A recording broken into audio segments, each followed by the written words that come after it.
Si Garling ang papatay at ang maglaland ng final blow kay Sebek.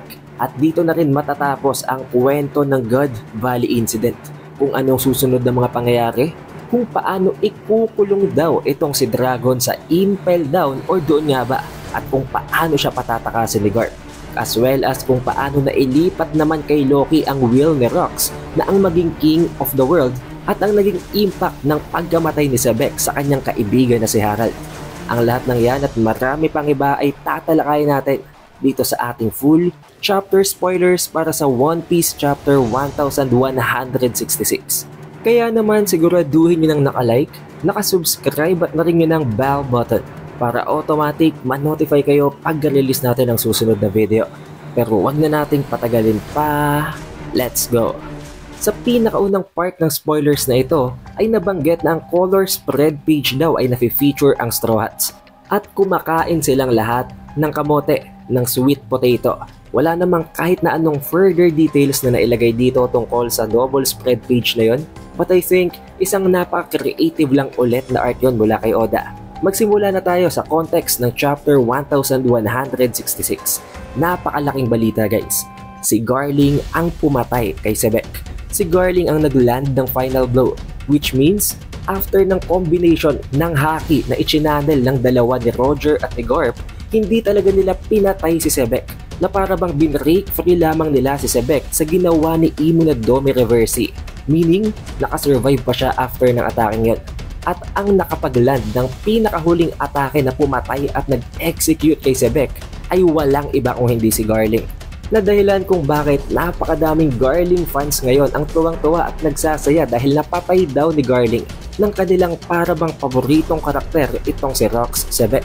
Pero napakarami din ang kumukontra dahil it's as if 1 HP na daw itong si Sebek nang patayin ito ni Garling. Dahil nakita naman natin guys nung nasa maayos pa na kalagayan itong si Sebek, kahit na may kasama pang ibang mga Holy Knights, may kasama pang mga Devils itong si Garling, binisikan lang talaga siya nitong si Sebek. But now, dahil nga mahina na siya, nasira na ang will niya at para bang wala na talagang natitirang energy dito kay Rox, na last hit siya ngayon itong si Garling.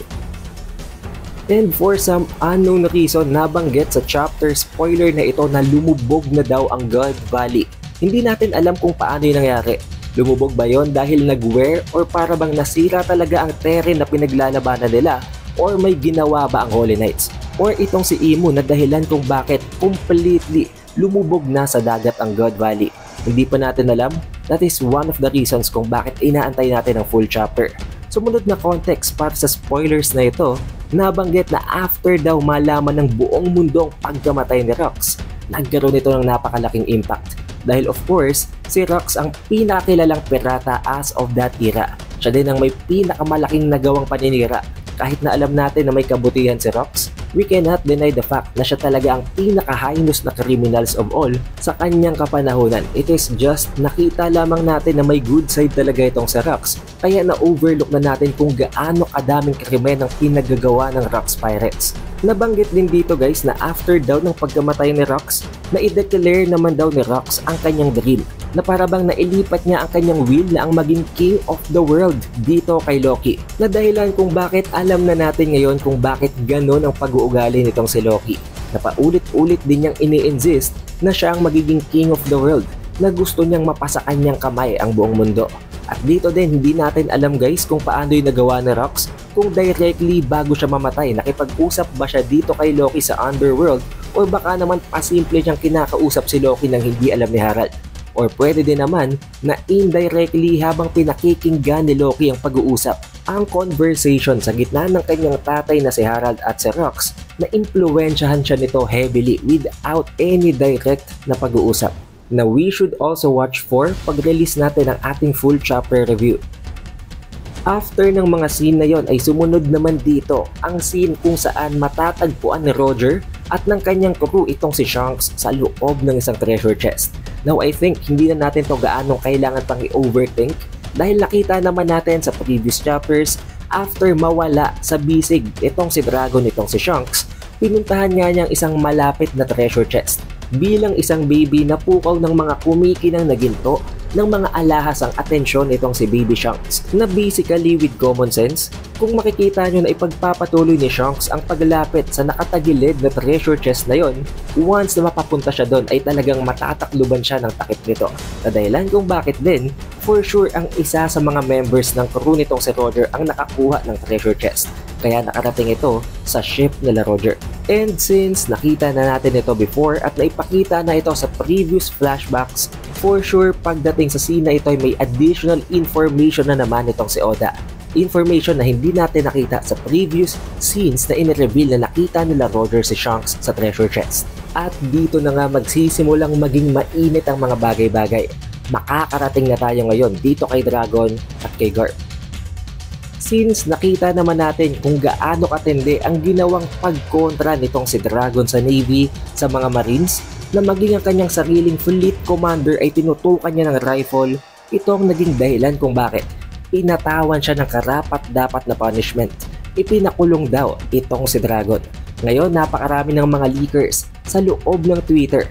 Official leakers guys na nagbibigay ng hint bago i-release ang official leaks. Nabanggit ng ilan sa kanila na itong si Dragon daw ay ipinatapon sa Impel Down, which I cannot say for sure dahil unlike ng official leaks na ito, wala namang nabanggit dito tungkol sa Impel Down. But eventually, habang nakakulong daw itong si Dragon ay binisita siya ng kanyang tatay na itong si Garp. At sa hindi inaasahang pagkakataon, isang bagay na hindi nyo din siguro ini-expect guys, pinakawalan daw nitong si Garp si Dragon. Ngayon hindi natin alam sa dami-dami ng ginawang kasalanan nitong si Garp, paano pa siya hindi napaparusahan. And also this is very sketchy guys dahil alam nyo naman na galit nga itong si Garp dito kay Dragon, pero bakit niya basta-basta pakakawalan ito? Isang bagay na alam kong itinatanong nyo din sa isip nyo guys, pero ang sagot lang dyan malamang sa malamang is that nang pakawalan niya siguro ang kanyang sariling anak mula sa pagkakakulong nito, hindi niya pa ine-expect na bubuo ito ng panibagong organisasyon na gagawa ito ng Revolutionary Army. Now as for the very last context ng spoiler na ito, nabanggit na at the end of the chapter, pinutol nitong si Harald ang kanyang sariling mga sungay after niyang malaman kung anong nangyari kay Sebek. After niyang matuklasan ang kanyang genuine friend na itong si Rox Sebek na nagpakilala pa nga sa kanya ng kanyang tunay na pangalan na Davy D. Sebek ay patay na. Hindi natin alam kung anong dahilan directly, but most likely it is the guilt na ginawan niya pa ng masama itong si Sebek, na ang plano lang talaga ni Sebek iligtas ang kanyang pamilya. Napakarami din ang ginawa ni Sebek na sacrifices para lamang ma-recruit siya, pero siya pinagtangkaan niya pa ang buhay nito para lamang sa kanyang sariling personal gains. But in the very least, alam na natin ngayon kung paano naputol ang mga sungay nitong si Harald, at ang rason noon ay walang iba kung hindi si Rox Sebek. However, this is where the chapter ends at malalaman pa natin ng further details ang mga confirmed na mga information at ang mga panels pag-release natin ng full chapter review, which will be by Friday. Kaya siguraduhin nyo nang naka-like, naka-subscribe at na rin nyo ng bell button para automatic ma-notify kayo pag-release natin ng susunod na video. Also, we have an official Facebook page and official TikTok account. Kaya mag-like at mag-follow na din kayo sa ibang platforms na yon. It is The Updated Weeb, and I will see you guys on the full chapter review.